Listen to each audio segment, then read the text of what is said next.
The Clifton suspension bridge in Bristol, UK, had its timber deck secured to lattice girders using Lindapter Type B clamps over 50 years ago.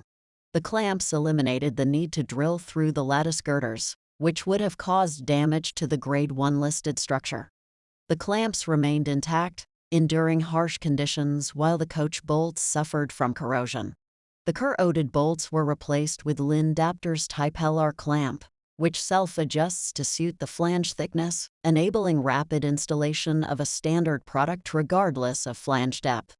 Lindapter's clamping concept remains relevant today, and new product innovations allowed for faster installation during refurbishment.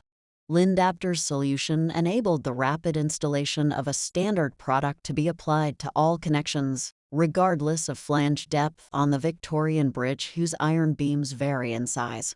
Key benefits: eliminated the need to drill through the lattice girders, no damage to the bridge's structure, high slip and tensile resistance, versatile one clamp fits all, quick and easy to install, only hand tools required.